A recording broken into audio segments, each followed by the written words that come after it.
All right, I guess we might as well get started. 1 second here, I'll just load up my slide deck. So, I'm Sean. One thing you're going to learn about me real fast is I fucking hate slide decks. So, I don't like making these. You're going to get 2 today, and that's the only slide decks you're ever going to get. Every class will basically be us going through code and writing code, because that's what you're going to do when you leave the class, hopefully at some point, right? So anyways, I'm Sean. This is slide deck 1, and then we'll do slide deck 2, and then you'll never see another slide deck. Promise. All right, I've been programming for about 17 years, on and off. I've only really been programming as a profession since about 2014. Before that, I did like low voltage installations and stuff like that, and then I had a bad accident, so programming seemed like the likely thing to get into. I started with PHP. I mean, who doesn't, right? A lot of people start with PHP because it's a dead easy language. And then I graduated on to learning, more advanced languages like C++, working with Ruby, Python, PHP, and JavaScript.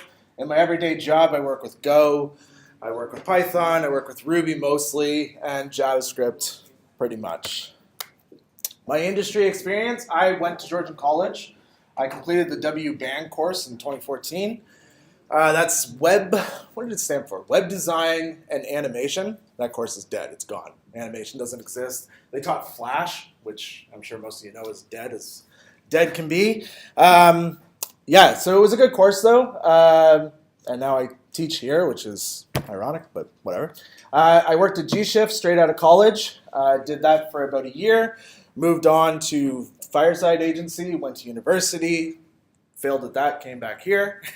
And then now I work at Mintent, which is here in Barrie, which was originally G-Shift, but then got bought out just this year. When I was in university, I went for game development. We built this game called Dark Reach Origins. Don't look for it on Steam, it's not there.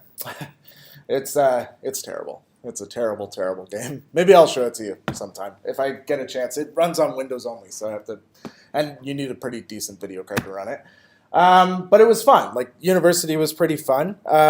One thing I don't know if they actually tell you guys, but your program bridges into university programs. So when you're done this, you can actually go off to UOIT and you start 2 years into your bachelor's degree. Or you can move on to Waterloo, and I think you start 3 years into your bachelor's degree if you go to Waterloo. So if you're interested in going from this to a university credit after this, then yeah, take a look into the bridge programs that are offered by universities. It's worthwhile. The course I took was game development. We learned how games work, game design, which is more like UX, UI. But when it came to code, it was all C++. Everything we did was in C++. Which is like an optional for you guys, I guess. In the summertime, you can take C++. Not you guys, actually. It'd be September, I guess, for you. Because you have co-op next semester, right? Yeah, that's what I thought. All right, the wonderful expectations, right? Pretty classic. Be here. Sure as you have support from me. Sure as you have support from your colleagues as well. From in-class resources. I do provide video lessons. I record every lesson, but I'm going to tell you right now, it's 7, 9 o'clock by the time we get out of here. Sometimes it's 10 o'clock if it's on a Thursday. And I sometimes just close my laptop and forget to save the recording. So don't rely on a recording. Be here. That's the best way to get the material that you need. It is basic JavaScript. Just out of curiosity, show of hands, how many of you have already coded in JavaScript before? Cool. Out of curiosity, how many have done it like in Node with React and stuff like that? No? Okay, cool. We're not doing any React, just to give you a heads up. In case you were excited about that, that's in your advanced JavaScript frameworks class, is what they're calling that one, where you learn Node and React, and you could quite possibly have me for that. In this class, it's just very vanilla JavaScript. We'll be using some ES 2015 stuff. But no jQuery, because in all honesty, it takes about 30 minutes to learn. There's no reason to teach you jQuery. It makes more sense for you to learn vanilla, especially with most of the frameworks out there being React, Angular Backbone, Ember, and then all Node, and a lot of people don't. There's no reason to use jQuery because ES 2015 and ES 2016 are just as good. They've kind of cleaned up a lot of the convolution of JavaScript. Now, Don't worry if you don't know what the hell I'm talking about. Plus, it ensures you get your money's worth, right? You pay a lot of money to be here. You might as well actually come to class.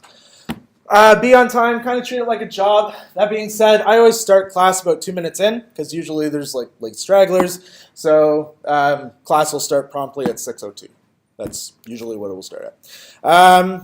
Shows dedication, proves your value and worth to your colleagues in the industry. I can tell you right now, like the people you're working with, you'll network and then you'll find jobs through those people. So being here and interacting with your peers is definitely beneficial to you when it comes to getting a job out of school. Cool. Participate. I do like interactive classes. I kind of hate standing up here if it's just me chatting away and nobody's responsive and nobody talks and no questions and stuff like that. It makes for a real long, boring 3 hours. But so I do like interactivity. Questions asked also help other people to understand. Sometimes I find like if you already know it, maybe you have a question that kind of provides insight or it leads me down another path that helps give more insight to other people. So please definitely ask questions. Helps me also learn and remember who you are. I don't do the big introduction thing where I go from person to person and get you to introduce yourself. And to be honest with you, by week 14, I likely won't know 80% of you. That tends to happen. So part of it's my memory. My memory is completely crap. But so please, when you're talking to me, like introduce yourself, let me know who you are. Help me remember who you are. Then I can put a face to a name kind of thing. Cool. Academic misconduct. Whole point here is just be legit. Don't plagiarize. Don't infringe copyright, trademarks, stuff like that. The tests I'm going to try to implement in this semester will make it very difficult for cheating. That being said, though, it still happens. Just to give you an idea, the semester last was the first time I taught this class. Our tests are 3 hours, right? Our midterms are 3 hours and our finals are 3 hours. And my 3 hour tests take 3 hours. Like most people new to the language take 3 hours. If you study and you're like fully caught up and you know exactly what you're doing, you could potentially do my test in about an hour and a half with no issue. But if you're relying on your buddies, no, they don't have time to help you. You'll fail, guaranteed. So that being said, I definitely recommend studying. Make sure you know the content. You know, don't do this crap, right? Because it's just embarrassing for everybody involved. Why I care if you cheat? Biggest reasons why I care if you cheat is because I actually work in the industry. I'm not a full-time teacher, right? I actually have a job. I go and I program at my job, and I can't stand like crap code, right? And insecure code, shit like that. So I kind of care that you know what you're doing, because if you cheat, then you go out to the industry and you're working in the profession, and you don't know what the fuck you're doing. And to me, that just sucks. It devalues our industry, makes us get paid less, right? Stuff like that. Nobody wants that. So don't cheat, right? Just learn it, know it. That way you can provide and contribute to the industry. All right, past that awkward topic. Due dates and submissions. So the way the due dates will work, we'll have weekly labs. If you're here, you'll complete the lab in class, and it'll be done. And then you just submit it, and off you go. And they're pretty easy. Like, they're pretty small for the most part.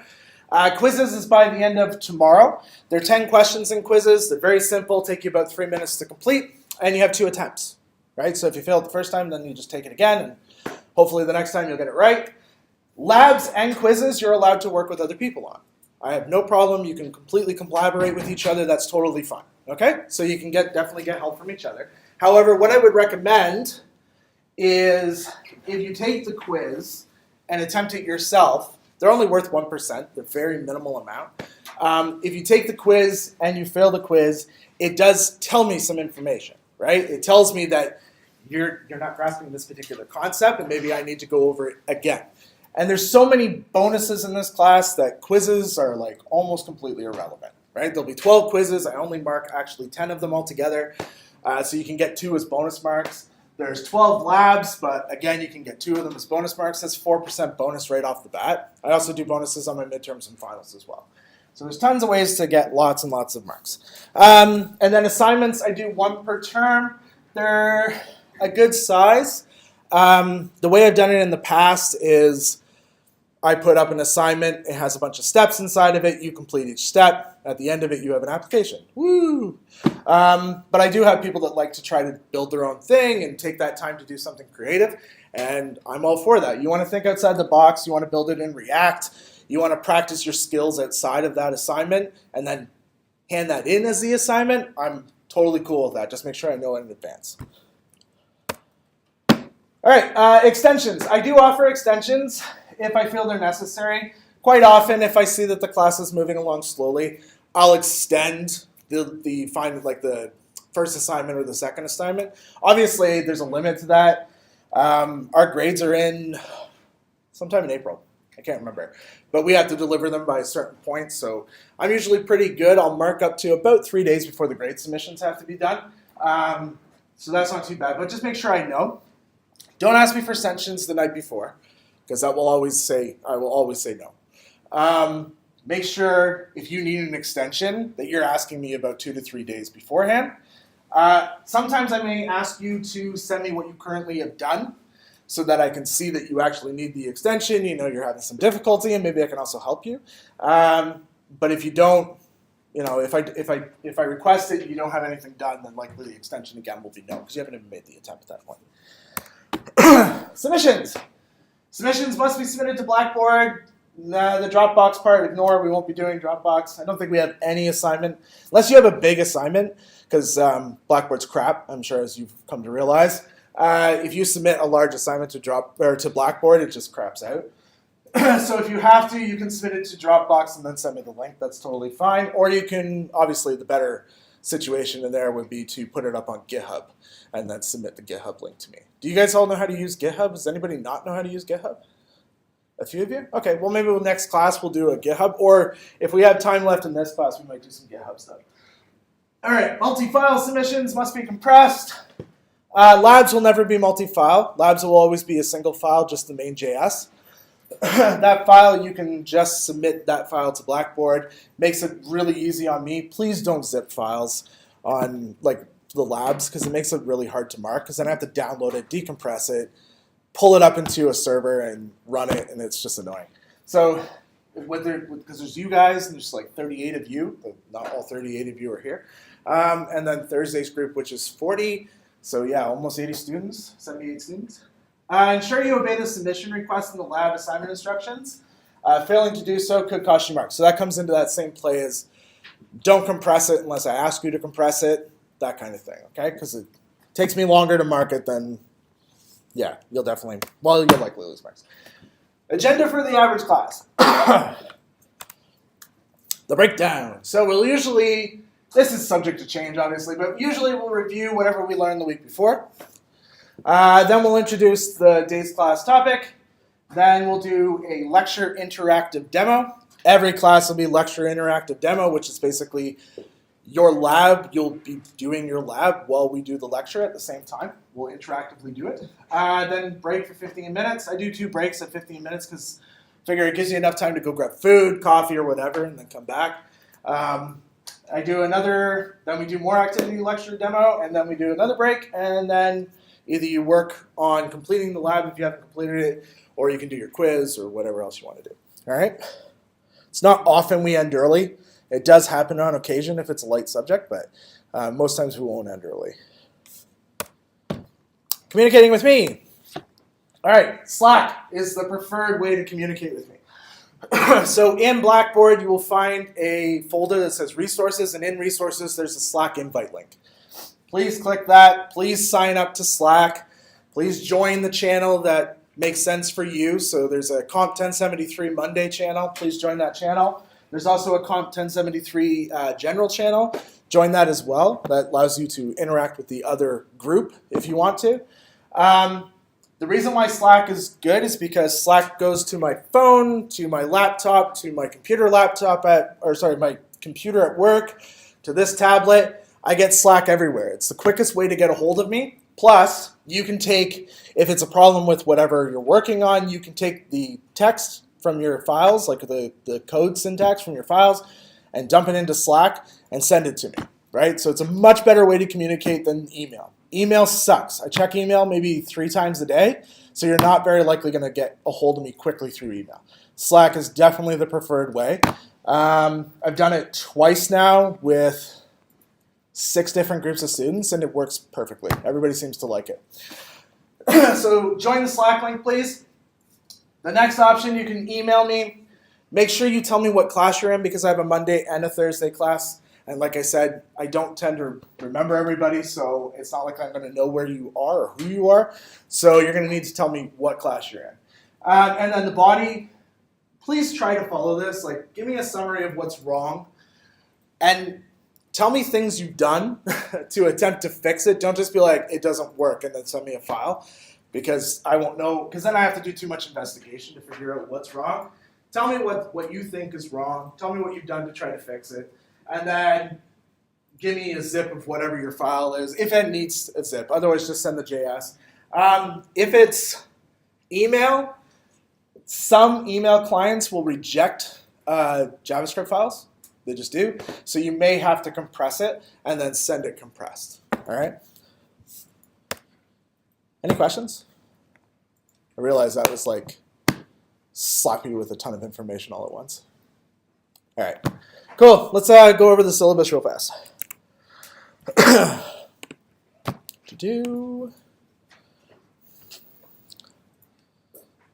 need to mirror. There we go. Always wants to mirror the Creston, and the Creston's got crap size for it. There we go. Zoom. Cool. All right, this syllabus, you'll find this underneath course information.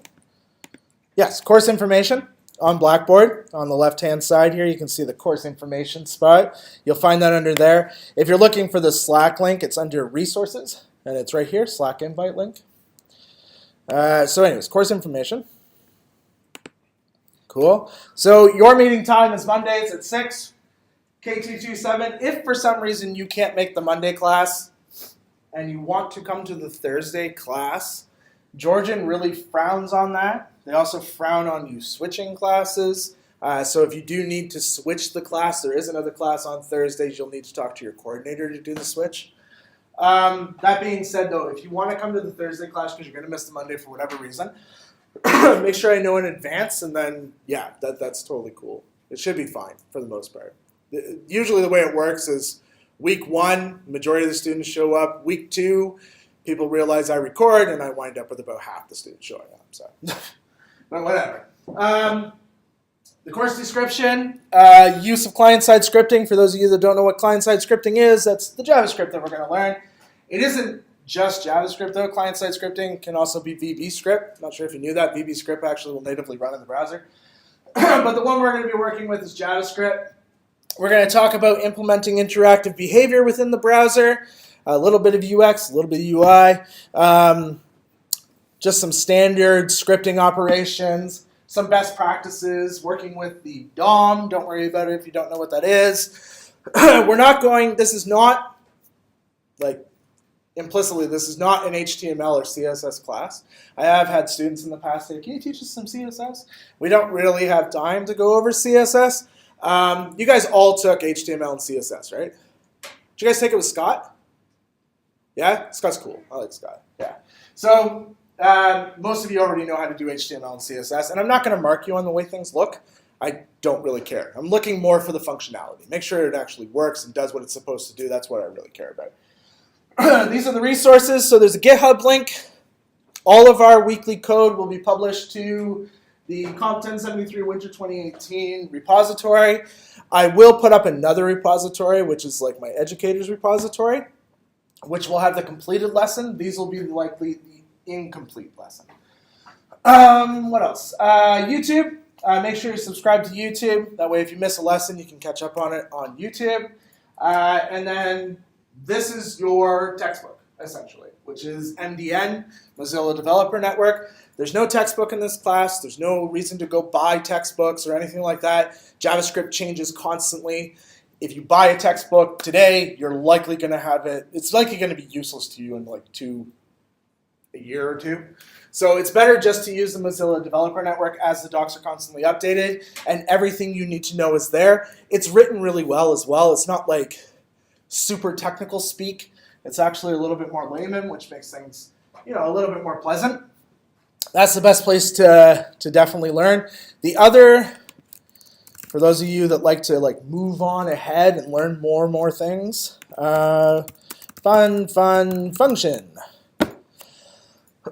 This is Jan, and he teaches JavaScript, not explicitly though, he does a lot of different things, but he is really cool, especially when we start learning prototypes and stuff like that. He's funny, it's not boring or dry, it's definitely worthwhile watching. It will help you, and I will post links every so often. Like if we're talking about a complex subject, I will put his link into the notes as well, so keep an eye out for those. All right, cool. Because I'm a part-time instructor and I leave G-Shift at 4:35, I might be here by 5. So you are definitely welcome to meet me at before class starts here at 5 o'clock if you need help. I'm also here on Thursdays around 5, and my class starts at 7, so I've got 2 hours on Thursday. Those are really the only 2 days that I can meet you here because I live in Aurelia, so I'm not going to drive from Aurelia to Barrie for no reason. So plus you can contact me on Slack. There's a lot of ways we can communicate. We are techie people. At least I hope everybody's pretty techie here. Right? I don't know, maybe you hate tech. Maybe mom was like, get off my couch, go to school. And you're like, programming, why not? Expectations for success, we already talked about that. Cool, let's talk about evaluations. So there's 10 labs, 10 quizzes. There's actually 12 labs, 12 quizzes. So there's a possibility for 4 bonus points. So if you miss a couple of classes, it's not the end of the world. You should be able to make up those marks, no problem. There's 2 assignments. You'll notice the assignments are very heavy weighted. They're 20% apiece, and the tests are extremely heavy weighted. So even if you're working together as pairs with this, you got to know the subject material in order to meet these. This one tends to be a group project because it's easier to mark 40 students than to mark 80 students. So this one tends to be group. This one might be group. I'm not sure yet. I'm debating in my head what I want to do for it. I never repeat assignments from the semester before. I just don't. I don't repeat tests either. But these will be individual. You'll be working on those on your own. All right. Schedule activities. So today, hopefully, we'll get there. Variables and conditionals. You guys know what variables are? I would hope. You guys have had a programming class before this, I'm assuming, right? You did intro to Java or intro to programming, right? And then you also did Java? Yeah. And then now you're doing, you've done PHP as well, right? Cool. So you guys have had some experience with server-side technologies. And then I'm guessing you did ASP.NET now, right? Or, yeah, you're doing advanced MVC or whatever. Okay, cool. That's awesome. That'll make things go pretty quick. So our variable and conditions class today will go super fast because it should just be recap. It's really just, cool, I know how to make a variable in Java. How the hell do I do it in JavaScript? Well, I'm going to show you today how to do it. Next week will be arrays, loops, and array iterations. Arrays and loops should be old hat, except for the fact that it's a little bit looser than it is in, say, Java. And then array iterations will be new. Library custom functions will be the following week. Then we're going to get into object literals, constructors, and object prototype. So the reason why this order is this way, and we do DOM in week 6, is because I feel like knowing what an object is makes learning DOM a lot easier. Makes it a lot easier. Also makes it easier when we start working with methods and properties and stuff. That'll be your midterm, then reading week, and then DOM part 2, and then DOM events. Self-describing data is JSON, XML. We won't be learning XML, we'll be learning JSON, but we'll talk about XML. Then we'll do client-based APIs, and you guys will actually create an API, and you'll connect to it. And then we'll do server-based APIs, which will be likely connecting to Google, and we'll pull in a Google map or something. That depends. Depends on how far you guys are in PHP, because we could... No, you guys are taking ASP, so we could potentially build an API in your ASP and then connect to it via JavaScript. And then we'll do client-based storage, which is local storage and cookies, and then your final, and then it's done. And you'll be surprised, this goes pretty quick. Cool. Any questions about the syllabus? Yeah. Do you know what day or time, like when the final would be? I have no idea. Let's try. Georgian College. Important dates. What you do?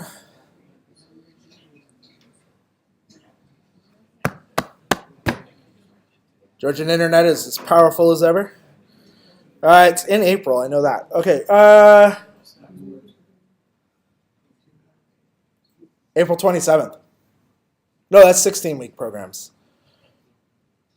April 19th. Yeah. And then the grades are due April 24th, so there will be no extensions from the 22nd on, just to give you an idea. Cool. Any other questions? No? All right. Let's power through the next slide deck, and then we'll take a break. Nope, that's the wrong one.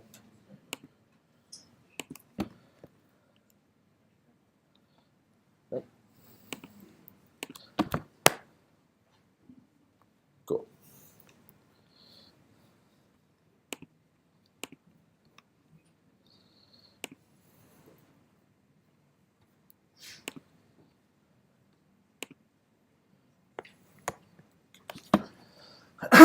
All right, introducing JavaScript. Asynchronicity is a tough word to spell, and it is. It's honestly a tough word to spell.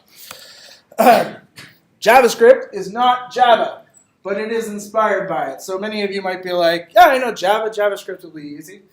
It's not. JavaScript and Java are not the same thing, though there are some similarities to how the syntax looks. Like, for example, it is dot syntax, just like it is in Java. So when you're accessing properties or methods, you're using dots to access those properties and methods. It was created by this fellow here, Brendan Eich, or Eich. I'm not sure how you pronounce his last name. I'm going to say Ike. He worked for Netscape. Any of you old enough to remember Netscape? A couple of you? Okay. Netscape was pretty cool. It's gone now. It's dead. He co-founded Mozilla. He created JavaScript. And interestingly enough, he created JavaScript in about a week. So, because they wanted something to basically create an interactive scripting language within the browser for the user, and JavaScript was what got birthed from it. It was based on the Java syntax, and 10 days. He wrote the prototype for it in 10 days. It was originally called LiveScript, and then that kind of died. Does anybody know what Microsoft called their version of JavaScript? It's called JScript, and that died too. As most things Microsoft Touch does. JavaScript is a loose language. It definitely gets around. Loose in comparison to strict. Actually, I think I have a whole thing about it. Means that it casts implicitly. So when we define variables or a function or anything like that, data types are implicitly defined. JavaScript, the interpreter, figures out what it is that you want to work with, what your data type is, and it just immediately keeps track of that. And if you want to change your data type later on, you can. It doesn't care. It will just implicitly keep casting it. Whereas in Java, you guys have to actually state strictly what the data type is and work with it that way. JavaScript is a lot looser. That can be a benefit to a lot of people, but I find many people coming from strict languages, this concept kind of confuses them a little. So we're going to take it very slow. I learned my lesson from last semester. We're going to take it very slow, and you guys will get quite comfortable with the loose language. You've already been working with loose languages anyways. PHP, very loose language, right? And again, it's implicitly typed. You can explicitly type it as well if you're using PHP 7. But variables, properties, parameters, functions, and methods do not have to be data typed. There is a, what would you call it? Transpile language, so like a preprocessor language called TypeScript. TypeScript, you can like layer it on, and it gives you types, data types. And some people like TypeScript over JavaScript. That's totally cool, and if you're one of those people that wants to learn TypeScript, definitely give it a go. JavaScript can be written directly in the browser. There's like a console window that you can pull up, and you can write your JavaScript directly in the browser. You can interact with your scripts through the browser, which is pretty cool. But all the browsers all have different JavaScript engines. None of them use the same JavaScript engine. The JavaScript engine is the interpreter, the thing that's actually going to read through your code and decipher what you're trying to do and execute your code for you. Chrome uses V8. It's written in C++. It actually compiles itself down directly to machine code, which makes it really, really fast. It used to power Node.js and MongoDB. It doesn't anymore. And it's existed since 2008. Firefox uses SpiderMonkey, which I think is a cool term. V8 is definitely the better engine. I like V8. I really am a big Chrome user. But SpiderMonkey is a cooler word, I think. Anyways, it's written in C and C++. It was one of the first JavaScript engines. It powers the GNOME desktop, which is a Linux distribution, in case you're curious. And it now powers MongoDB as of version 3.2. Safari Nitro. How many of you got Macs? I see quite a few of them, actually. Written by Apple for macOS applications. Currently compiles directly into native machine code, which still makes it pretty quick. All of them are pretty fast at the end of the day.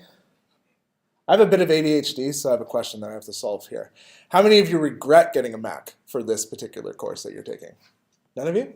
You're all cool with it? Okay. I was just curious because I know you guys do a lot of Windows development, like with Java. You do that mostly in Windows. ASP.NET you do in Windows, so I was just curious how many of you regretted your actual Macs. That being said, you run Parallels. Do you guys run Parallels? Yeah. Yeah, just run Parallels. But which one is faster? It doesn't matter. In the end, it doesn't matter at all because love them or hate them, it's the user at the end of the point that is important, right? And trust me, you will tend to hate them more than love them. The almighty user defines accessibility, establishes the audience, declares popularity, determines usability, and controls the environment, right? So like if Kim Kardashian says, Firefox sucks, I only want to use Chrome, then cool, Firefox stock plummets and nobody uses Firefox anymore, right? Because at the end of the day, those are the people that pay you, right? They're the ones that are going to surf your site. They're the ones that are going to click your ads. They're the ones that are going to pay you money. So yeah, you got to make them happy. I mean, you can bitch about them behind their backs all you want, but it doesn't matter. They're still going to pay your bills. JavaScript is, wow, that's the worst grammar in the world. JavaScript gives us client-side powers. Cool. Your base all belong to us. JavaScript gives us client-side powers. Dun, da, da, da. That's how you spell that, by the way. We can store information through local storage, cookies, posting, getting stuff from APIs. We can unreliably maintain state. So client-side is stateless, whereas servers are stateful, right? Because you control the server, you own the server, everything you're doing is in the server, but you don't own the client browser, right? You don't own Kim's browser. You can't force her to maintain state in her browser. She can clear cookies, she can do whatever she wants. You can't control that particular part. So because of that, we say it unreliably maintains state. User has full control over the client, no guarantee that local storage is accessible or cookies are even enabled. Though imagine surfing without cookies, my God, your life would be hell. Manipulate the DOM, the document object model. We can change text on the screen. We can modify your CSS. We can manipulate the location, layout, and visibility. We control the horizontal and the vertical. We do everything we want to do. Respond to user events. That's clicks, double clicks, hovering, focusing, blurring, and even custom events that we want to just create or make up, right? Whoop, clicking too fast. We have user browser APIs. This is a lot of people associate API automatically with like RESTful APIs, where you like Google or Facebook or Twitter, that kind of thing. But APIs really just means application interface. It's a library, right? It's essentially a library that you get to use. So we have the standard JS library that we work with. ES whatever, whether it's 2015, 2016, 17, 18, 19, whatever. Geolocation, text-to-speech. You can actually do text-to-speech directly out of the browser. Generating SVGs, right? Those are scalable vector graphics. You can actually create them just with code. You don't need Adobe Illustrator, though that will make your life a lot easier. Audio and video control. We're actually going to build a Simon Says game at one point, which will be pretty funny. And we're going to create our own tones. We're not actually going to like use a wave file or anything. We're going to just generate the tone ourselves. And then notifications as well, using JavaScript services and stuff. We're not going to use notifications, but they do exist. All right. User third-party APIs, that's like Google Maps, social media, merchant APIs, shipping APIs, CDNs, like Phaser. If you guys want to make video games with a really easy library. With JavaScript, you can use Phaser. Phaser's pretty cool. It's 2D though, right? It's all two-dimensional. There's also P5.js if you want to get into things like more three-dimensional and work with the the WebGL library. Then there's jQuery and Bootstrap. JavaScript is an interpretive, single-threaded, event-based, asynchronous, non-blocking, callback-driven language, which you will understand all of that, hopefully in 14 weeks when we're done. You'll understand what every little bit of that means. I do have a Vimeo video, but it's like 20 minutes long and nobody wants to watch that. Safe to say, JavaScript is fast and it's cheap to scale, and that is why it's currently the programming language of choice by a lot of people. Some companies are heading towards Go, but it's harder to find developers for Go. So it's a little costlier, plus Go developers cost more money. But JavaScript developers, they're cheap because there's a lot of them. There's a ton of people that know how to use JavaScript. There's a difference between people who know how to use JavaScript and people who know how to use JavaScript, right? Those are two separate camps. And people who really know JavaScript can get paid pretty decent money, especially if you know a lot of frameworks like React and stuff. And that's it. Any questions? No? I talk fast, don't I? I'm sorry about that. I promise when we do like variables and conditions, I'll slow it down a little bit. Like not Barry White slow, but pretty slow. All right, so let's take a break now. We'll take 15 minutes. You can go get food, liquor up, whatever. And then come back and we'll do variables and conditionals. All right, I guess we'll start again. So like I said, those are the only 2 slide decks you're ever going to see in this class. From now on, it'll just be lectures and code, which is great. That's why you're in programming. You want to code, right? You don't want to listen to me just lecture and lecture and lecture. That's boring. So IDEs. You guys have been using IDEs, right? What have you guys been using? Like Eclipse? NetBeans? Yeah? PHP Storm? No? What did you program PHP in? Eclipse or NetBeans? Sublime? Who did you have that told you to download Sublime, just out of curiosity? Jess? Oh, Jessica Gilfillan? Awesome. Totally knew it. I built a project with her, actually. We were in the same program together. Yeah, so that's like my first suggestion as well, is Sublime. I will be using Sublime. I tend to also offer cool little IDE hints, like multi-cursors and copy and paste multi and stuff like that, and moving things up and down. And I will tell you those shortcuts as I go. So if you want the most amount of benefit, I would use Sublime. Sublime isn't free, but it might as well be. It like negs you once every 20 saves or 10 saves. It varies, actually. It's not always the same. I use it in my job and I haven't paid for it, and I should, but I've paid well enough that I should. But I just haven't. But I have it on my laptop, and I have paid for it on my laptop. It's I don't think it's cheap. I think it's like $80. But again, don't pay for it. Just use it for free. If you don't like that idea and you don't want to deal with the nag, the next one I would suggest is Visual Studio Code. It's built by Microsoft people that didn't like Visual Studio, but loved Sublime, but wanted to do Microsoft things in a Sublime environment. Yeah, convoluted. But anyways, a lot of people in the last class that I taught, they downloaded this and they liked it because a lot of the shortcuts for Sublime are the same in Visual Studio Code. It's completely open source and free. There's no nagging in it. If you're on Windows, you can develop in C+ on it as well, and C# and everything else you would do in Visual Studio. And it's not as heavy as Visual Studio, which is like 6 gigs to download. This is like a tiny little thing, right? That being said, you guys, because you're students, it's really dry in here. Holy crap. Sorry. Because you're students, you guys get JetBrains stuff for free. That includes WebStorm, PHP Storm, RubyMine, if you want to do Ruby development, CLion, if you want to do C, stuff like that. It's completely free to you. You just have to renew it every year that you're a student. That's it. It's good. Like, it's got a lot of code hinting, and it's really good, but it is heavy. And I've downloaded it once before, and it kind of messed up my Git stuff, so I kind of got a bad taste from it, but give it a go if that's what you want to do. Notepad++, which is open source, completely free, very, very common. And then the last one is CodePen. This is an IDE, but not really. This is more for code collaboration. So if I wanted to share my code with Lynn, then I could. I just have to give her the link, and then she can also collaborate because she can add the code directly in. Now you can do that in VS Code as well. You can download an extension for it, and then multiple people can actually collaborate within VS Code together. So if you're working on a group project and you all want to kind of give feedback and stuff, instead of just sharing, you should do it through Git though, but if you don't want to do that, you can collaborate through the IDE itself. But CodePen is pretty cool. We might actually use CodePen. I might get you guys to collaborate with me on something in class at one point, but I don't know. That's up in the air. We might.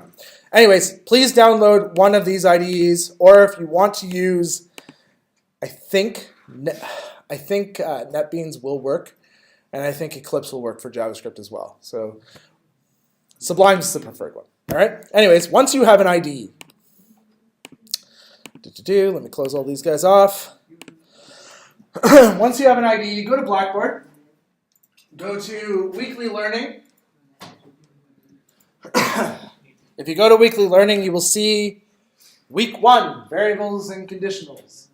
Every week, I'll post these. They should become available about an hour before class, so you can kind of see what's going on for that week. I will list all the things that we're going to do as an agenda through it, so that way you have a full idea of what's happening. Okay? But I'm only going to post it about an hour before class. All right. Click on the folder. You'll see inside here there's a few different things. You won't see this yet. This will come available to you at midnight tonight. But you will see these three. So Module 1 for Week 1, Lab 1, which is Variables and Conditions. That's what you'll submit to.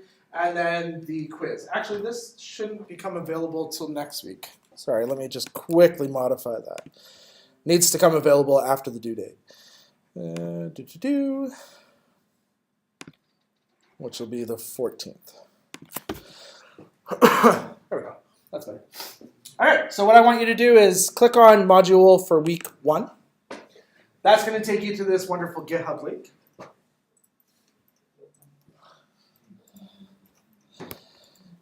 And I don't know if I can just download these files. No, you got to download the whole folder. So click Clone or Download.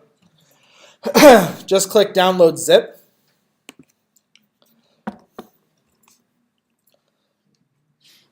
Download it to wherever you want to download it to. That's completely up to you. I'm going to download it to my desktop. Unzip the file. Does anybody not know how to unzip files or download or use a mouse? No? Cool. Okay. Don't laugh. You'd be surprised. All right. Go ahead and delete that zip file. You don't need it anymore. There's your Comp 1073 folder. Open up your IDE that you're working with. So I'm going to work with Sublime. And there's a few different ways you can do this. You can either drag the folder over top of your icon if you're on Mac. If you're not on Mac and you're in Windows, you should be able to do the same thing. Otherwise, you can go to Open, navigate to your desktop, click on the file. Don't drill in. Just click on the file itself and click Open, and then that will open the whole folder into your application. That's step 1. I'm going to just move that to the left-hand side here. Step 2, we want to open the index file inside that folder within our browser. Okay? So open up whatever browser it is you want to use. I use Chrome, and we will be using the developer tools periodically. So if you want to have the best experience with following along, and that's the type of person you are for learning, then I would recommend using Chrome. If you're totally cool with and comfortable with the developer tools in Firefox, go ahead and use Firefox. The only one I would refrain from is IE, right? It's dead. You want to use Edge, go for it. Just don't use IE, okay? It's completely dead. There's no reason to use it. I know it comes on your laptops, but just don't use it. All right, so we're going to open this up. So the way we can do that is just go to File and Open. Choose to open a file. Navigate to where that folder is. Drill down into module 1, and you're going to open the index.html file that's in there. And click open.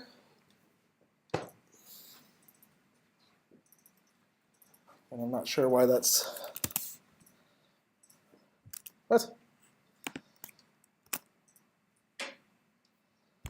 Asset styles.css. Hold on. That's weird. Assets styles.css.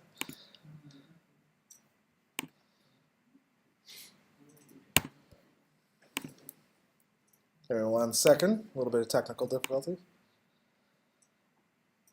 Yeah, desktop assets. Oh, I see why. We may have to make a slight change to our file, but that's totally fine. All right, I'm just going to dock this over to the left-hand side here. Open up the index.html file inside your IDE.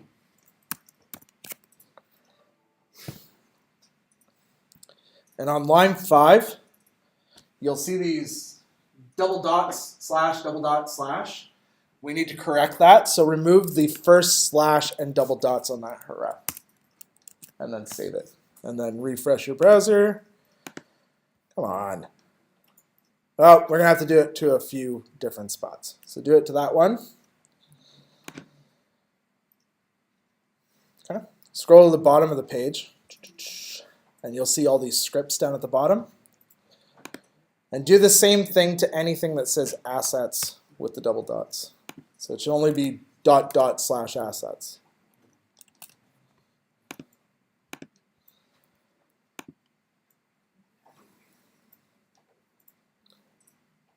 Why is it doing that? Actually, give me 2 seconds here. Oh, sorry. Remove one of the dots. There you go. I swear to God I know what I'm doing. It's dot slash assets prism.js. I create 2 modules. One's like a teacher's module, and then the other one's a student's module. And the assets folders, because I use the same assets with every lesson, is outside of the module folder. So I don't have to create it over and over again. But for you guys, I give it to you every single time. And yeah, I forgot to correct the links. All right, so that should be dot slash assets prism.js and dot slash assets main.js. I will update the GitHub after this class. All right, so go back up top and do the same thing to the one on line 5. And that should fix those.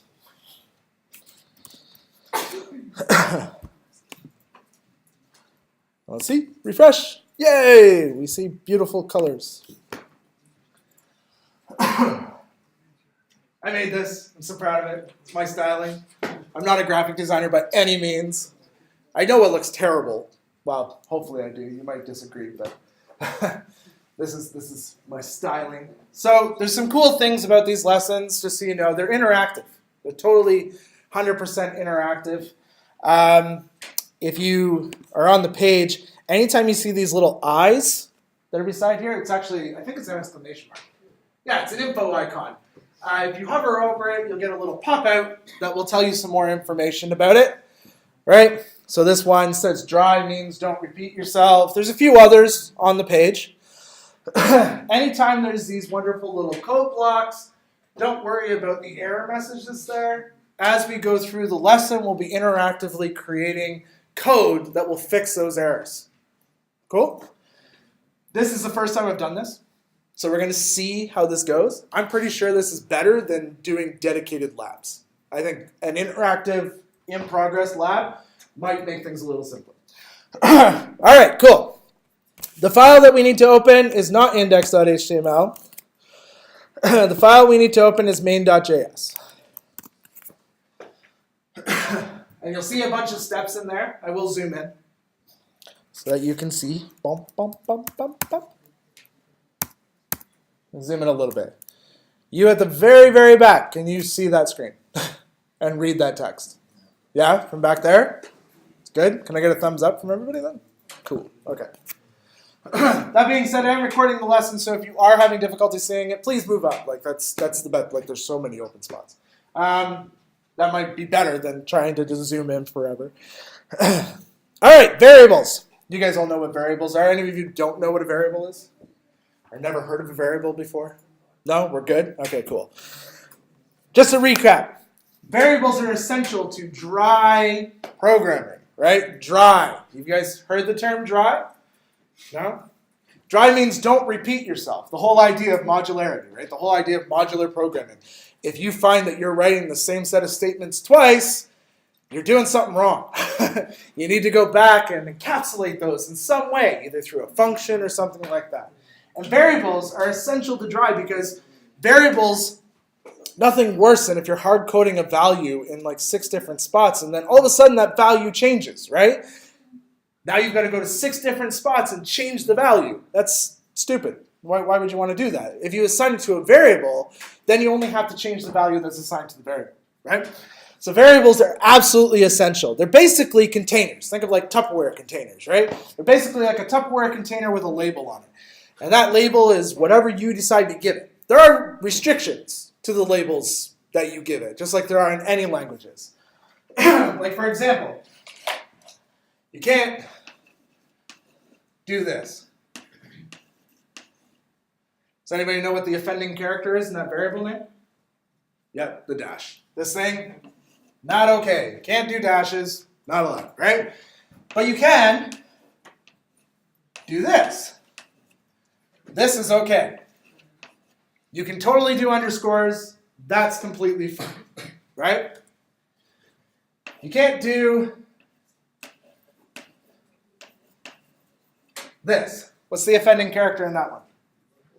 The 1, right. We cannot start variables with a number. We're not allowed.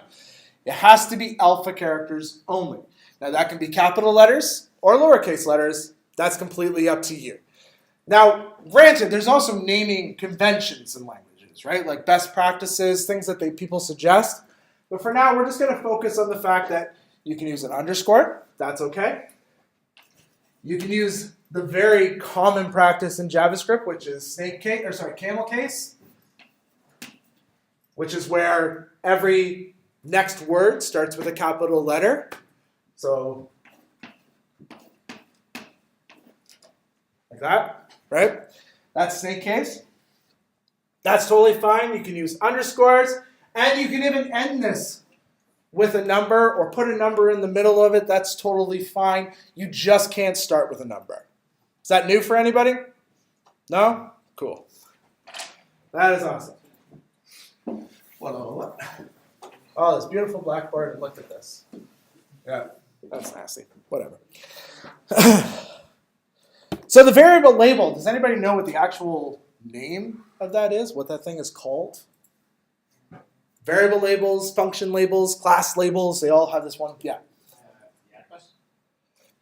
It's an alias for the address. Yeah. It's called a symbol. Yeah, it's called a symbol name.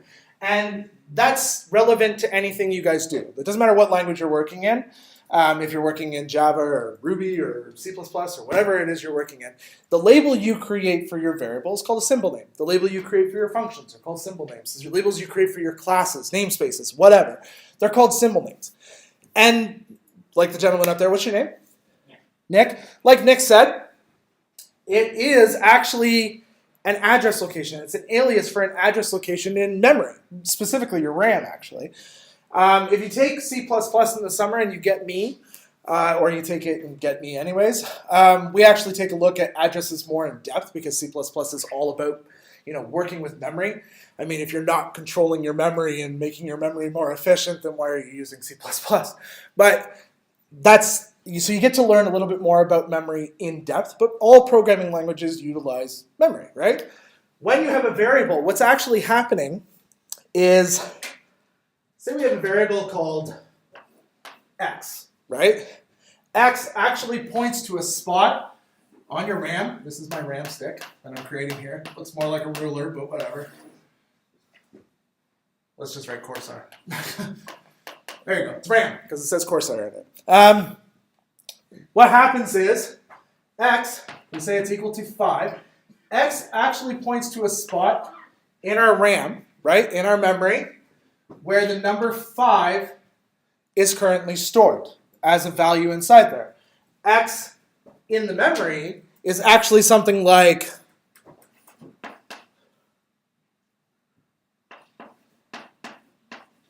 but that's not very human readable, right? Like, you're not going to pass around OX12DF everywhere you need to go, right? And not to mention, if you reassign X to something else, then the address location might change. So it's not something you're really going to do. That's why we have these wonderful human readable symbol names. So that's just a bit of insight. It's not going to wind up on a test. I just like to throw those little kind of computer sciencey things at you. But I don't know how many people call them computer sciencey. But the idea is that the name is your symbol. And when we talk about naming conventions, one thing that definitely boils me with a lot of new programmers is things like this.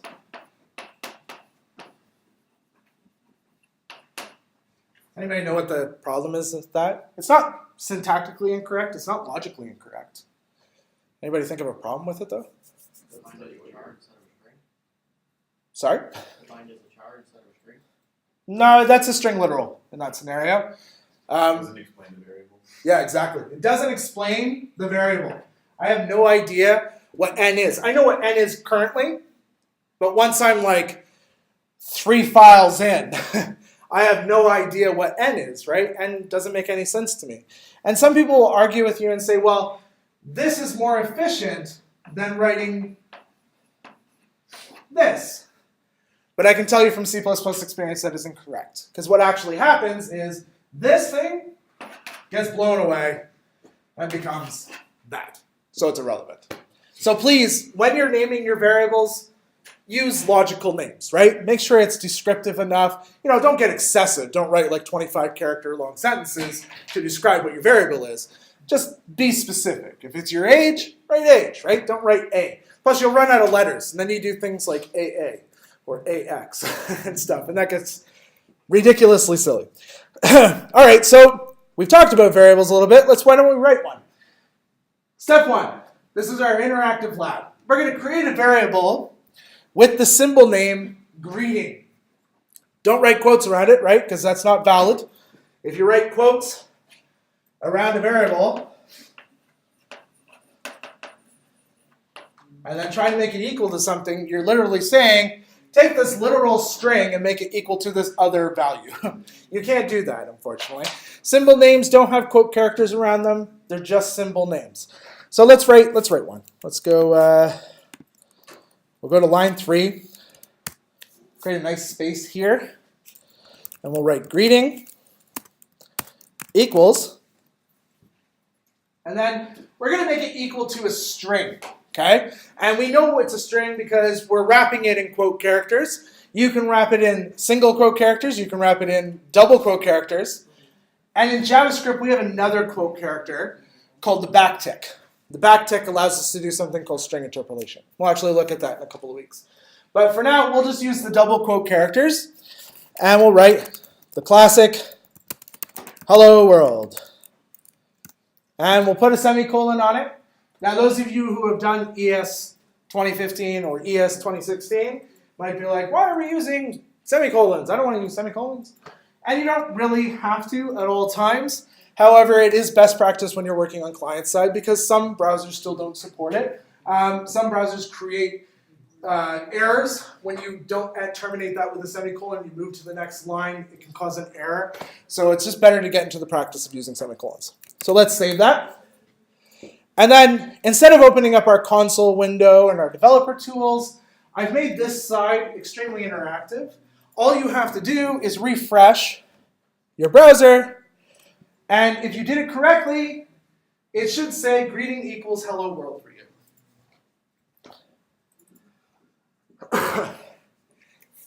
If you spelled greeting wrong, say you added too many E's, it'll say greeting is not defined.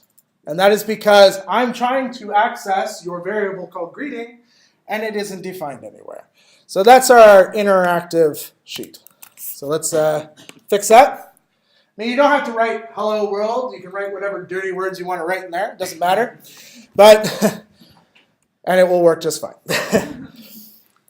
All right, so we wrote our first line of code. Yay. All right, so now let's recap data types, because you guys have done data types, right? You guys did it in your intro to programming. Did you guys use Java in intro to programming?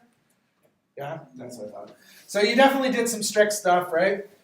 I always feel like they should teach C++ in intro to programming because, I mean, it's kind of like if you learn to drive a Mack truck, driving a little Smart 42 is really simple, right? Same idea with programming. If you learn to C++, you can learn to do anything. All right, so data is essential to applications, right? In order to perform any normalization, security, or sanitization, programming languages usually provide native data types, right? That way we can be like, hey, user, I want a string. No, you entered a number, you numpty. I said string, right? This allows you to do that by being able to evaluate the data type. Right, so the following are the most common native data types that you see. Character string, right? Those are two. I'm lumping them together, but they are separate, right? Char is a single character, and string is obviously a bunch of characters, usually known as a character array. But integer, float, and double, those are usually the most common number ones you work with. I mean, there are things like int 8, int 4, float 8, float 4, stuff like that. Boolean, which is, what's Boolean? That's it. Only the two values. Gets its whole data type all to itself for two lousy values. Array, right? You guys know what arrays are. They're lists of items, right? And in most languages, it's a list of items that are all the same data type. Objects. Objects are like what you create from classes and stuff, right? You make a class and then you instantiate it. That thing that you get out of the instantiation is your object, right? That you get to play around with. JavaScript's going to confuse you a little bit when it comes to that, but it's cool. Strict languages like C++ and Java require you to explicitly declare. Explicitly means that you have to state that this variable is a string. Otherwise, you're not allowed to use it. Otherwise, it blows up and says, there's a problem. JavaScript doesn't care. JavaScript doesn't care. You do what you want. You be you. And it says, I'm going to evaluate your value, and I'm going to basically decide what data type it is based on the value that you put in there. And then now that variable is that data type. But, no, it still gets better. If you change the value, it's like, cool, I'll reevaluate the value, and it's now this data type. It doesn't care, because it's loosely typed, right? It's duck typed. And if you hover over the word duck typed, you will see, if it walks like a duck, and it quacks like a duck, then it must be a duck. That's what duck type means. It means that if it looks like a string, and it smells and tastes like a string, then it's likely a fucking string. That's basically the way it works. So remember our first line of code, right? The greeting equals hello world. Our variable greeting doesn't have an explicit data type declared, so how does the JavaScript interpreter know that the data is a string? And like I said, it looks like a string, it behaves like a string, it must be a string. And if you change the value to a number, then it will say it behaves like a number, it looks like a number, then it must be a number. Now the data types that we have available in JavaScript are a little bit different than what you're used to, because when it comes to numbers in other languages, you have multiple different types, right? You have floats, you have doubles, you have integers. You know, in some languages support decimals, right? And it's like its own specific data type, but not in JavaScript. In JavaScript, you have number. That's it. There's no floats, no doubles, no integers. You have number at the most root level, right? Number. So x equals 5, its data type is a number. Y equals 2.5, its data type is number. Always number. The next data type that's very common is string. You don't get char, right? If you want to have char inside JavaScript, you just put a single letter inside a set of quotes, and nope, still a string. It's always a string. It's never not a string. If you put a 5 in a set of quotes, it's still a string. Anything between quotes, single, double, or backticks is always a string, and it will always be the data type string. Boolean, just the two values, false or true. That's it. 0 does evaluate to false. Some languages do that to you. I know it's nasty. Ruby doesn't. Ruby actually evaluates to false and 0 are different. But in JavaScript, false can be 0, so you have to be aware of that. The array data type, right? There's an array data type, which is a list of items signified by the square brackets. And then objects. Objects are signified by curly braces, right? Those are the most common 5 data types that you're going to encounter in JavaScript. Now, obviously, you can create your own data types, right? You know, when you create a class, you're actually creating a new data type. How many of you knew that? A couple of you? Yeah? So when you create a class, you create your own data type. And because we're working with the DOM comes with a whole whack of data types because we have so many objects that we work with. There's a ton of data types. But these are the 5 that we need to focus with now and over the next term until the reading week. This is the 5 that we'll be working with explicitly. All right.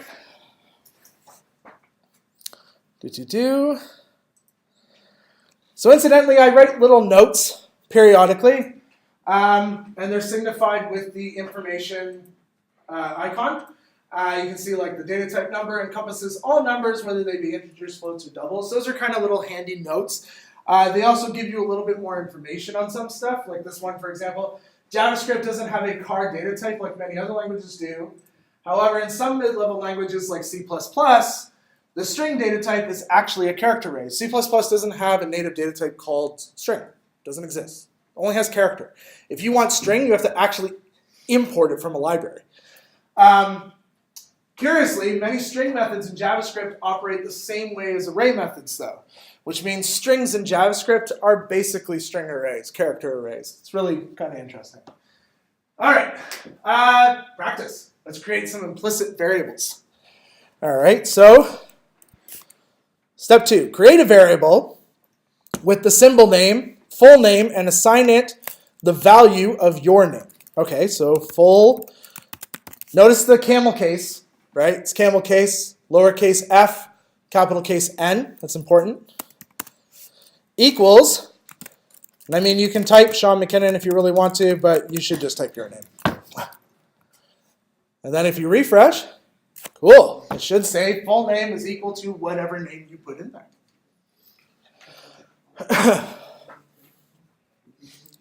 All right, why don't you try the other ones? Try to create a variable with the symbol name age and assign it to the value of your age. And then step 4, create a variable with the symbol name hourly income and assign it to a decimal value. And then step 5, create a variable with the symbol name married and assign it to a Boolean value. I'll give you a couple minutes here. It'll only take you a couple minutes. You're fast typers, right?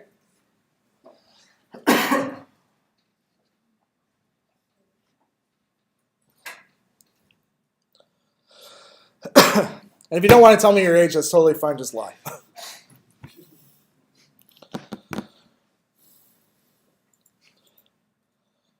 And you can be generous with your hourly income if you want to.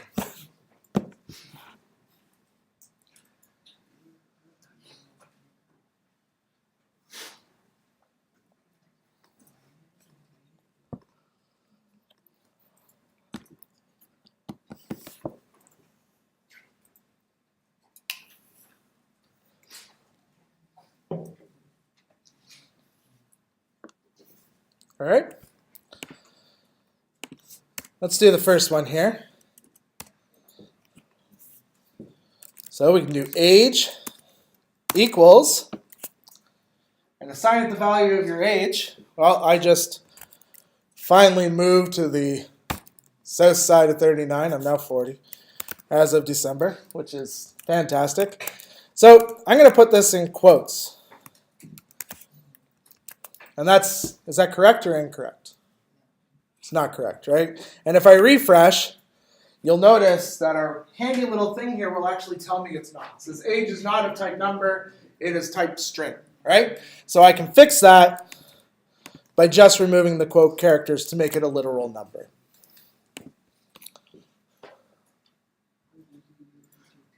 So now that's 40.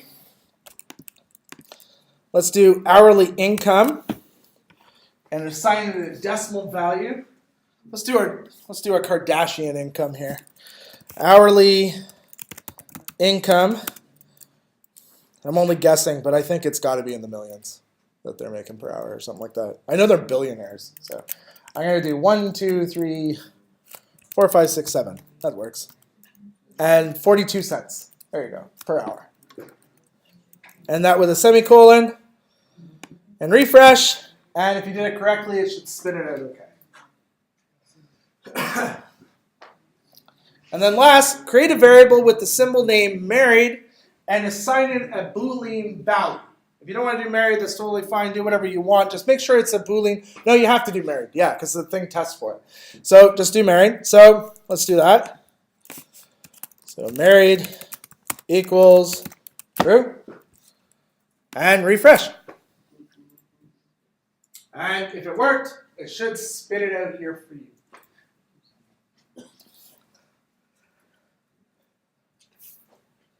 So while data types are implicit in JavaScript, you as a programmer, though, need to be conscious of data types, right?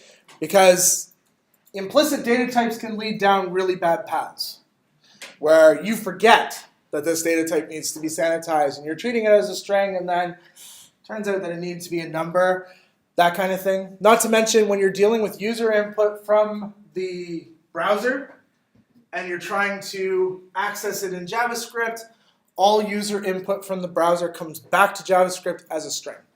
It never comes back as a number, unfortunately. So unless you're using like Node or something like that. But for what we'll be doing, you'll see that. So what you have to do is you have to sanitize that number. Though that being said, JavaScript will attempt to try to figure it out. It will attempt to try to see if it can understand 5 as a string or as a number, and it will try to work with 5 as a number, which we will see in a bit. Let's talk about, any questions before I move to variable scope? About variables? No? Is it like pretty much refresher? Like it's recap? Yeah, that's what I thought. How many of you don't like the loose language? Like don't like loosely typed and prefer the strictness? You prefer the strictness over the loosely typed? I would definitely look at TypeScript if that's the case. TypeScript creates like a strictness to JavaScript for you. But yeah, sometimes just embracing the loose language can be worthwhile. And there are ways to not make it strict, but you as a programmer are now more responsible for maintaining strict properties, maintaining strict principles, right? All right, step 6. No, wait, we'll wait for that. Variable scope. Variable scope is the visibility of a variable to the application. Okay, so don't confuse that with class visibility, right? Like it's not private, public, or protected. That's not what we're talking about. We're talking about the visibility of a variable within a chunk of code, right? So a lot of languages, I don't know if Java's like this because I don't actually code Java myself, but if you define a variable within a function in JavaScript, is it accessible outside the function? Depends on if you define it as public or protected. Or private. Okay, so you actually define the visibility for it as well. Right, because it's basically all classes. Everything is a class, yeah. All right, so JavaScript, kind of the same idea. If you define it with a visibility modifier, it is only accessible within the function block, okay? If you don't define it with a modifier, you essentially declare it as global, okay? So, for example, we have 3 visibility scopes available to us that we can use, and those are global, functional, and block. Global, I'm sure I don't need to give it an explanation. I'm sure you understand what global means. It means accessible everywhere. Doesn't matter if you're in a function, class, whatever, that variable is accessible everywhere. Are global variables bad? Yeah, they're very hard to maintain, right? There are better solutions like singletons and stuff like that than global variables, but I digress. Functional. Does anybody want to give a gander at what functional might mean? Yeah. It's accessible only to the function in which it's in. Correct. It is accessible only to the function that it is currently defined in, right? Wherever you actually declare the variable, that's it. That's where it's actually declared. In JavaScript, this file that we're working in right now is wrapped in a function. Does anybody know what function that thing is currently in? It's in the window object. The whole thing is sitting inside a thing called a window object, which means we are technically in a scope. It's just fairly global because it's the top. It's like the equivalence to main, right? It's like the top. We're at the highest level. All right, so block scope. Does anybody want to try to guess at what block scope means? It's new, right? Haven't heard of it before? In function, right, we have these. Let's take a look at a function, right? So we have function, depending on which language you're working with. JavaScript uses the word function to define that it's a function. I'm going to call this my func. Okay? Then I've got my parameter list, parentheses, right? For things that go in my parameters, right? That I would pass as arguments. Does anybody know what syntax piece I need right here after the parameter list? Curly brackets, yeah. Curly braces, curly brackets, whatever you want to call those.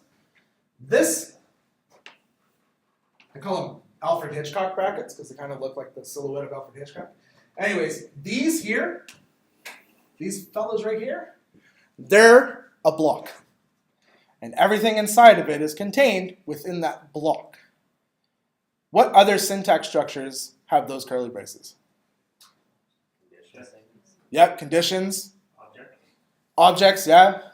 For loops, while loops, a lot of iterators. There's a lot of things. Not to mention in JavaScript, you can actually do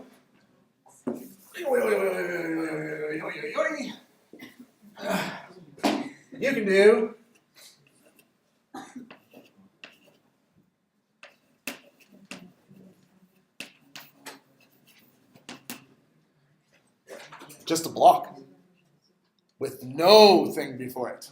And that will scope everything inside there. Pretty cool, right? So that's block scope. Block scope just means between curly braces. That's literally all it means. Anything that has a set of curly braces, if you define it inside there with a specific modifier, it is block scoped. So if we take a look at our scopes and mutability table here, we can see that we have global. There's no scoping keyword for global. We have functional. Many of you who have done JavaScript programming or even likely heard about JavaScript programming might know what var is. You've probably seen it. Maybe you've seen it in the wild a little bit. Those of you that have done any ES 2015 or ES 2016 type stuff might know what let and const are because you might have seen those before. Var is functionally scoped.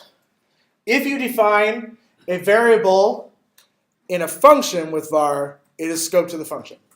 If you define a variable in an if condition with var, it's global to the file. That's just the way it works.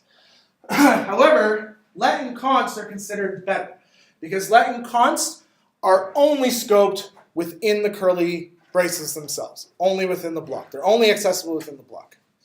Now, I'm kind of like kicking this horse to death here, and the reason why is because this always winds up on the midterm and always winds up on the final, and it is one of the things that tends to catch people all the time. You don't need to wrap these in a function. You don't need to wrap them in an if condition. You don't need to do anything like that. You just need to understand how to do a global variable, how to do a functional variable, how to do a let variable, and how to do a const. And we're going to actually do some practice here. So, if you scroll down to the step 6 practice, and step 6 inside the file here, right? So step 6 says, create a variable with the symbol name favorite food and assign it to the string value of your favorite food.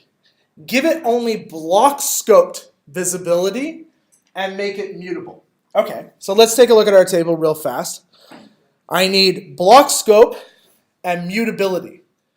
Well, which one of these gives me block scope? Does var give me block scope? No. Does let? Is it mutable? Cool. Right. Mutable, for those of you that don't know what it means can change. That's what mutable means. It means it can change. And immutable means it can't change. So constants are immutable because you can't change their value after they've been declared or after they've been assigned, right? And Regular variables are all mutable because that's the point of it, right? It's a variable. Like, what's the point in having the name variable if you can't change it, right? So we're going to create a favorite food. So first, we start with the modifier, which is let. Then we do the actual name of the variable, which is fav food. And then just make it equal to whatever your favorite food is. I'm going to say mine is cheesecake. And then go ahead and save it. And if you did it correctly and you refresh, you should see the code spit up on the left-hand side. If you don't do let and you did const, it should give you an error telling you it's not mutable. If you did var, it should give you an error telling you it's not block scoped. Okay? So you want to make sure you use let. All right. Next one. Create a variable with the symbol name favColor and assign it to the string value, assign it the string value of your favorite color. So basically create a variable and store your favorite color in it. All right? Give it only functional scope visibility. So what modifier are we going to use? Yes, var. And then make it mutable. So there we know it has to be var because we need it to be mutable. We knew it was var because the second we said it was functionally scoped. So let's create that one. So it'll be var favColor equals, I like steel blue.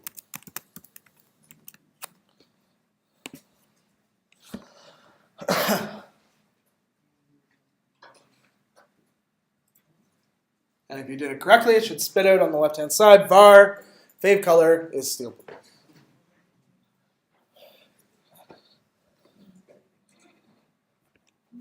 Two more. So, step 8, create a variable with the symbol name DOB, which stands for date of birth. And assign it the string value of your birth date. Give it only block scoped visibility. And because your date of birth, can your date of birth change? Not unless you're a Time Lord, right? Make it immutable. All right? So I'm going to let you do that one. Give you a minute here to write it out. If you get stuck, just look at the table. The table tells you which modifier you need to use.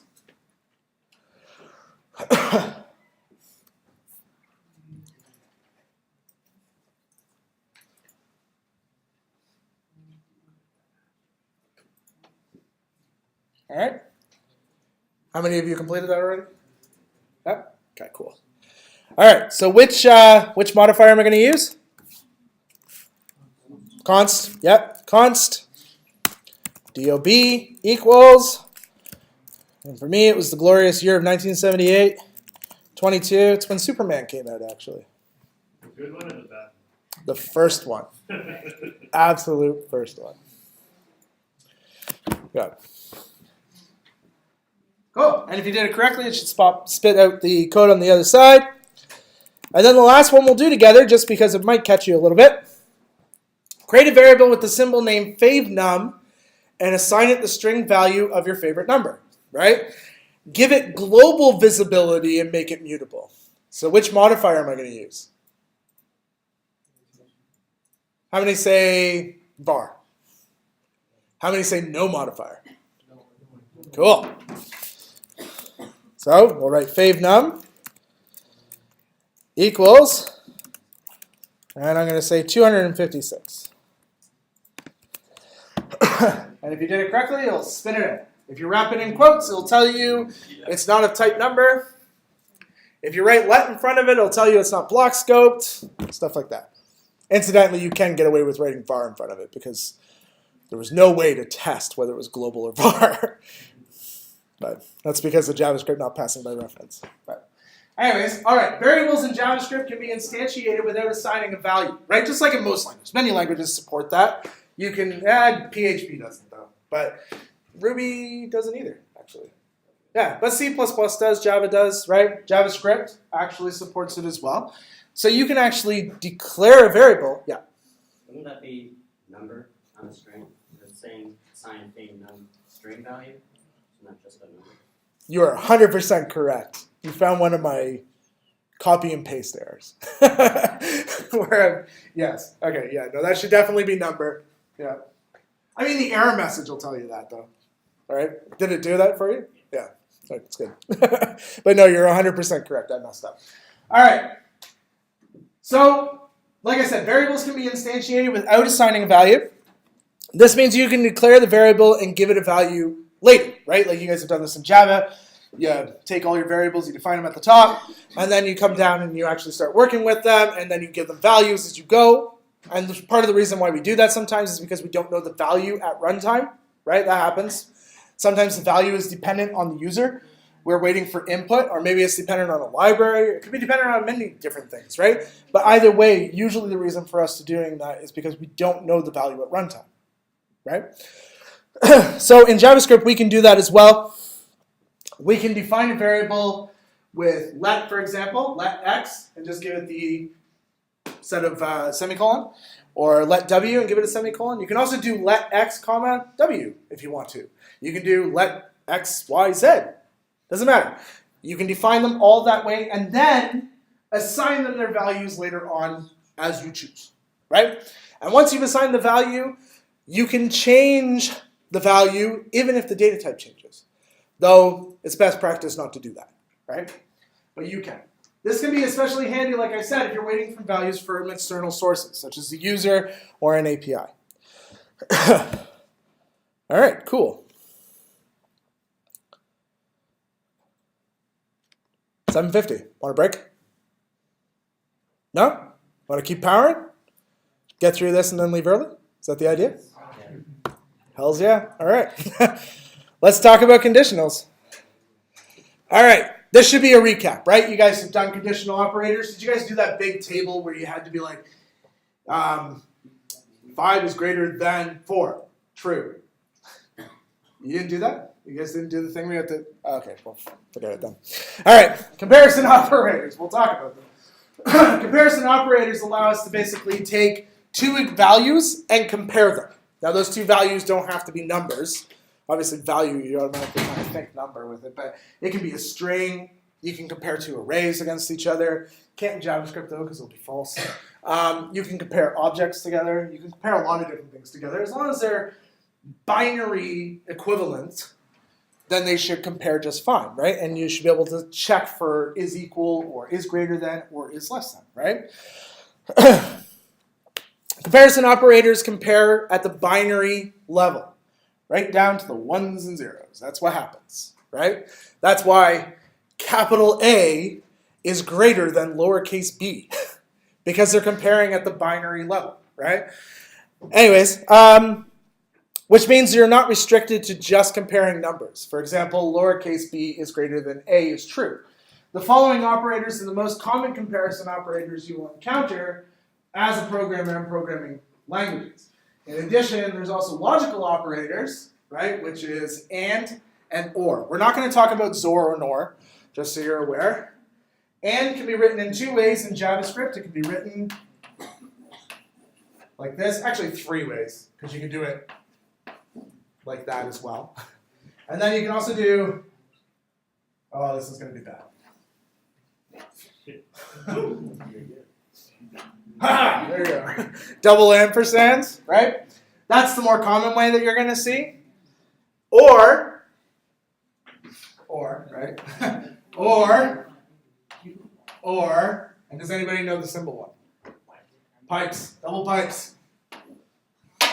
Sun's out, guns out, double pipes. All right, so you can compare. Interestingly enough, in JavaScript, though, we have 2 types of comparisons. We have loose comparison, double equal sign, and we have strict comparison, 3 equal signs. The way I remember is equal and is equal to. That's how I remember it. I don't know if that's how it'll work for you, but that's how it works for me. All right. The difference between these two things, because JavaScript is a loosely typed language, remember, walks like a duck, quacks like a duck, must be a duck. To JavaScript, 5 is also 5. So string 5 and number 5 are the same thing. They're both ducks, according to JavaScript, right? But when we strictly compare them, then it goes, whoa, whoa, whoa, whoa, whoa. That may be a duck, but that one's a mallard, and that one isn't. That's how it basically makes the comparison. It then takes a look at the data types and compares the data types at the same time. So this big, wonderful table, by the way, all my tests are open book, open internet. Not sure if I stated that. They are. Completely open book, open internet. I mean, there's so much stuff you got to complete. Like, you just can't cheat. You just can't. All right. So anyways, the equal signs is equal to loosely compares the two values are equal and ignores the data type. Just comparing values. That's it. It's not paying any attention to the fact that they're wrapped in quotes. It's just comparing the data types themselves. Or sorry, the values themselves. Is strictly equal to actually compares the values as well as compares the data types. Is strictly not equal to means it will compare the values and the data type, but it's looking for a falsie, right? Same as is not equal to the loose type, same thing. It's looking for a false evaluation, but then it's only comparing against values. You also have is less than, is greater than, is less than or greater equal to, right? Are any of these new, like comparison operators? Are they new to you? Like you've used them before. You've written an if condition, right? Yeah, so they shouldn't be new. And then we get into the logical operators, which will allow us to take an expression on the left and take an expression on the right and compare both of them. Now, the double ampersand between two expressions basically says, hey, expression left is true and expression right are true. Both sides have to be true in order for it to evaluate as true. If it's or, then left side is true and right side is false or true, doesn't matter. Or right side is true and left side is false or true, doesn't matter. Right? As long as one side is true, then it evaluates as true. Okay? This should be recap for the most part, but we are going to write some. All right. So use the correct comparison operator to make these comparisons. All right. Compare 5 and 5 so it is true using loose comparison. So loose comparison is how many equal signs? 2. That's correct. So let's do that. So we're going to go Q. Oh, so it looks like we need the word like Q as a variable. So why don't we use block scope? So we'll do Q equal 5 equals 5. I'll do these with you because it looks like I erased the variables. And I shouldn't have. But. So if we refresh on the left, yay, it works. If you put another equal sign in there, though, and make it strictly compared, there is an error with your comparison, which means that you have too many equal signs. Step 11, compare 7 and 3. I didn't ask for one password. Compare 7 and 3 so it is true using greater than. Well, that's pretty easy. So let W equals 7 is greater than 3. Refresh, and it should say the code on the left-hand side. Step 12, compare Sean and Bob so it is true using loose comparison. A little bit of a monkey wrench there, right? So we're going to say let E, there's your variable, and I'll give you a minute to see if you can figure out what that should be. Remember, it's got to be true.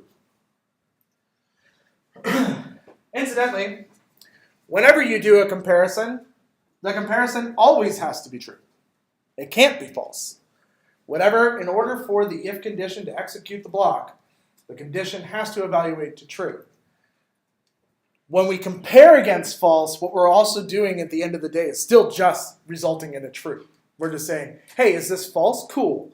Then that's true. a little bit of a mind bender, but yeah, you get the idea. All right. How many people got it?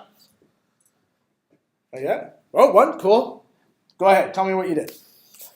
Sean not equals a Bob. That's exactly it. Sean not equals Bob. That is true. My name is not Bob. There we go. Let's do step 13. Nope, not inserting random snippets. Step 13, compare 5 and 5 so it is false using strict comparison. Well, that should be easy. All right, you're going to start with the variable let r. Oh, I see what I did there. The variables will spell QWERTY when we're done.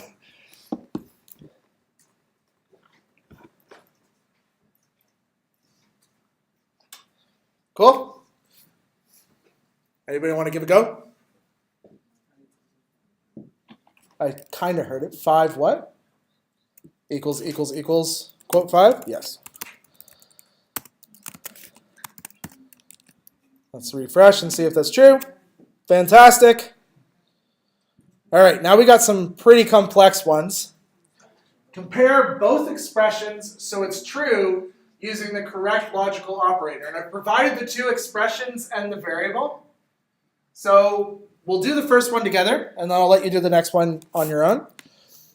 So we're going to compare these two together. So we need an equal sign, so we can assign it. And there's a few different ways you can write that. You can write it with, a lot of people like to kind of keep their stuff nicely encapsulated. All right? So I'm going to write, actually we don't need to because it's already in a variable anyways. So we'll just do this, expa2. Cool. What's the logical operator I'm going to use between these two? Anybody want to guess? Let's try and. Refresh. Cool. That's exactly what we needed. Go ahead and give the next one a try on your own. Compare both expressions so it's true using the correct logical operator. We'll do that. I'll make more chalk dust. Yeah.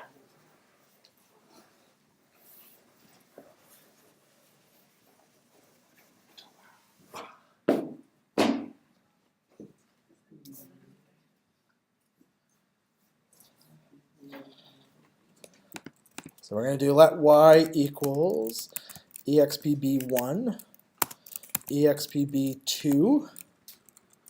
Okay. What operator are we going to have in the middle? Let's give it a or. Show me potato salad. Refresh. Here we go. Yes. New for anybody? No? Cool. That is cool. So, in order for you to learn how to do conditional control structures, you need to know comparison operators, right? Comparison operators, nice and easy, not too bad. When they wind up on a test, they're not too bad. I don't make anything weirdly complex. It's pretty straightforward and simple, right? Because when you're coding, you want to be as direct as possible anyways. So, conditional control structures like if conditions provide pathways through our logic based upon an evaluation, right? So, essentially what that means is we can create programmatically the fork in the road, right? Allow you to go one direction should your value or expression meet that value, and go in the other direction if it meets the other value. That's the whole idea. Only we can have multiple forks in the road. We can have as many forks in the road as we want, right? And with some control structures, we can allow you to take two paths at once, right? Like you live in a multi-dimensional universe or something. We have a lot of control over what you actually do. And if conditionals are absolutely necessary, it's very hard to write an application where you never use them. You will likely use them most of the time. So, as they help, yeah, so there's a table here. And like I said, anytime you see these little things, there's little pop-outs, that actually explains what each one of these things does. If is the command, right? The brackets are for your parameter list, right? That's the expression. The argument you're going to pass is the expression you're going to evaluate. And then the curly braces are the block that's going to encapsulate whatever logic you want to execute when the if condition is evaluated as true. If it doesn't evaluate, right, then we usually move to an else statement or an else if statement. Else if is different than else in the fact that else if requires also an expression to be passed to be evaluated. And then if both fail, then we hit the forever else statement, which just says, hey, neither of those things are correct. Now do this thing instead, right? So let's write ourselves an if condition. So using the correct operator, comparison operator, where are we anyways? Oh, here we are, step 16. Write a condition that encompasses the following logic. Let our test num equal 10. So I've already given you a variable. A, if our test num is greater than 10, actually we can't space them out, so we're going to have to write it on line 76. If our test num is greater than 10, set it to 10. So that's a simple if condition, right? So if, then we give our brackets for our argument. Our argument will be our test num, exactly, greater than 10. Then we give it a block. Nice, wonderful curly braces for our block. Right? If it is greater than 10, then we're going to set it to 10. So our test num equals 10. Cool. We're not done yet, though, and if you refresh the left-hand side, you'll see we're not quite done. Yeah, check your comparison operator. Our test num should be not be equal to 10. So we need a next step. Otherwise, if our test number is less than 10, set it to 20. Okay, cool. So this is where we use an else if. Our test num is less than 10. So we use the less than symbol. Then our test num equals 20. Else ifs are great when you want to test multiple conditions, right? There are structures that are better for testing multiple conditions, but else if is still decent enough. It's still readable, right? And then last, but not least, both of these conditions are not true, so otherwise we are going to set our test num to 15. Which syntax structure do I need to use here? Else, yeah. Else, pass it a block. Our test num equals 15. And if we did everything nice and correct, whammo blammo, we get our text on the left. Woohoo, us.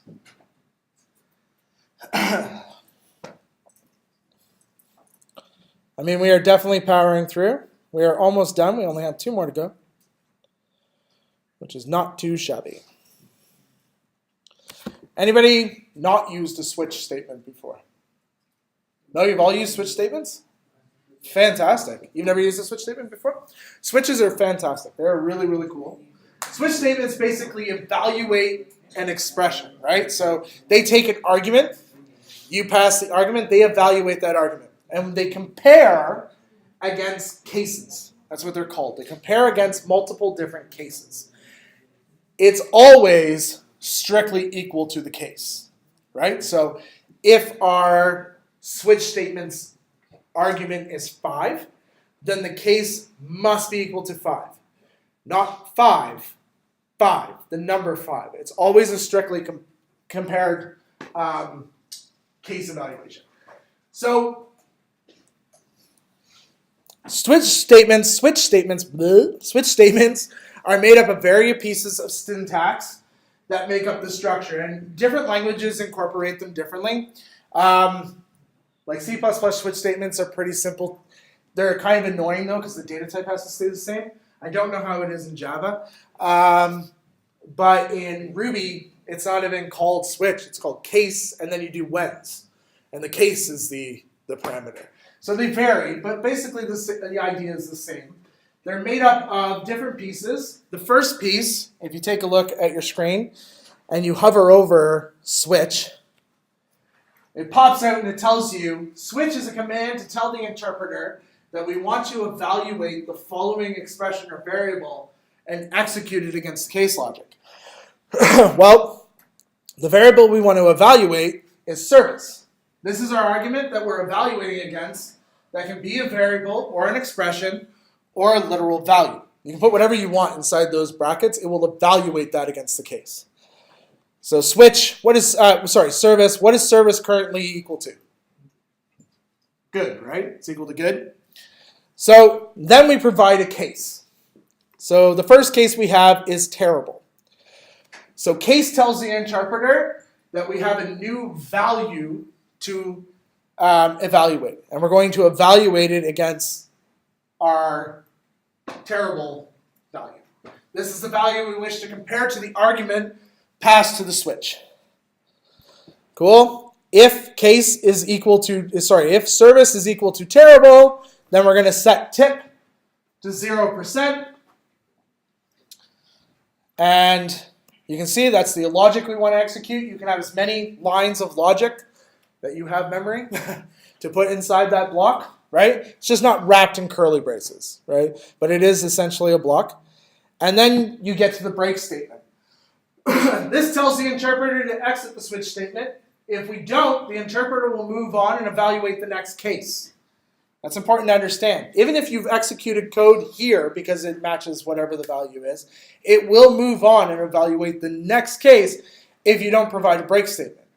That can be problematic because maybe it meets the next condition. And if it does, then all of a sudden it executes that code too, and it will just keep doing that until it's done and exits the actual statements.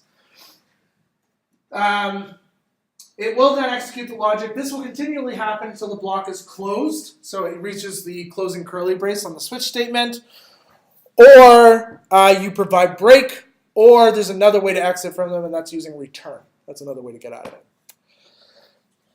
You can do continue too. No, continue will push it down. Then it moves on to the next case. If the first one didn't evaluate as true, then it's going to come to the next one and go, does service equal bad? If it does, then set tip to 5 cents. Does service equal meh? If it does, then you're getting 10%. Does it equal good? You get 15%. Otherwise, the default is 20%. So let's write a switch statement. Because switch statements are fun. We probably have differing opinions of what fun is. All right. If res is equal to 10. So currently res is equal to 10. So first we need to write switch. And what argument am I going to pass to switch? Res, exactly. The thing we want to evaluate. Okay? That is the simplest part of our block. Okay? A, if res is equal to 10, then set res to 15. So I need what word here? Case. And what's the value we want to compare? 10, yeah. Then you use a set of colon, to basically say this is the logic I want to execute if this is the case, okay? And that'll be is equal to then set res to 15. So it'll be res equals 15. What is the next important piece of syntax I need so it doesn't move on to the next case? What's that? Break, exactly, break. Now we can write our next case. And if res is equal to 15, then set res to 20. So we'll say 15 with a colon. Res equals 20. And again, let's break.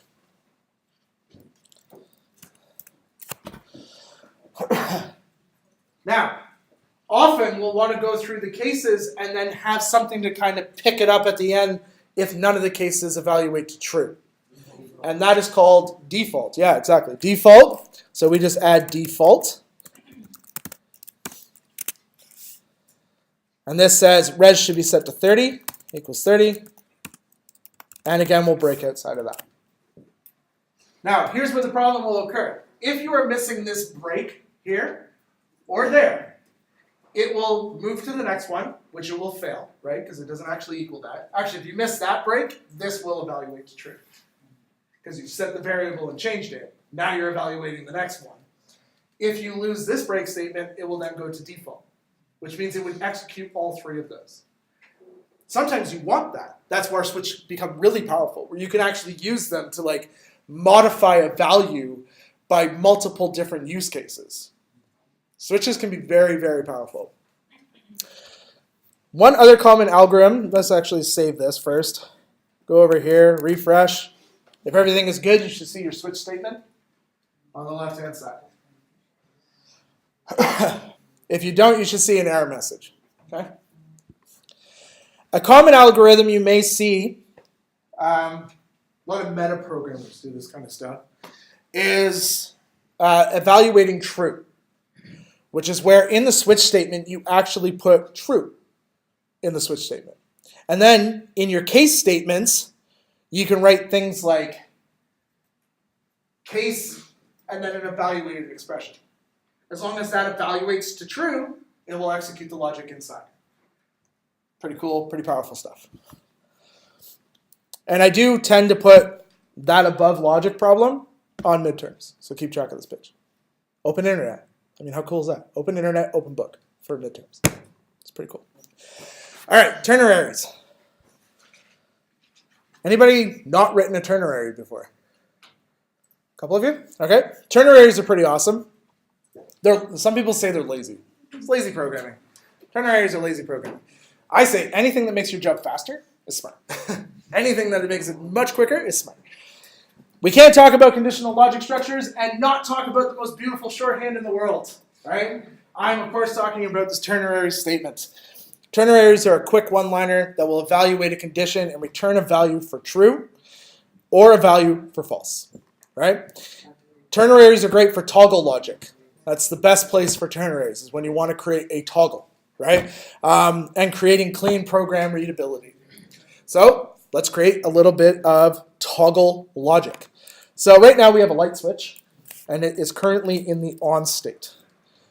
We are going to write it so that it's in the off state. So write a ternary that turns the light switch off if it's on and on if it's off. Okay, cool. So let's do light switch equals. Okay.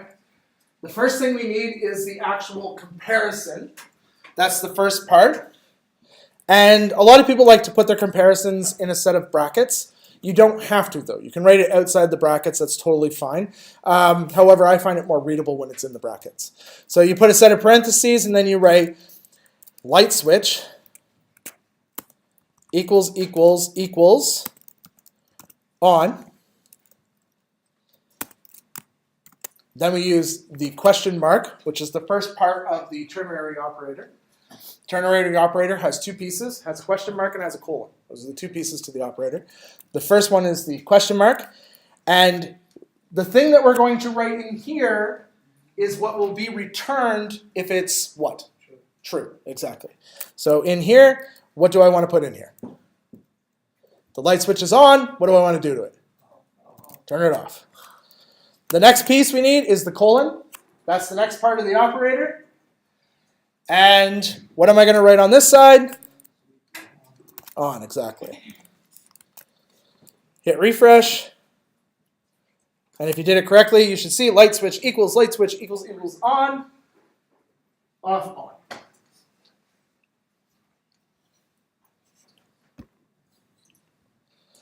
Now, you can also do very complex ternaries, where on this side of the question mark is another ternary, right? And then on the other side of the colon, there's another ternary.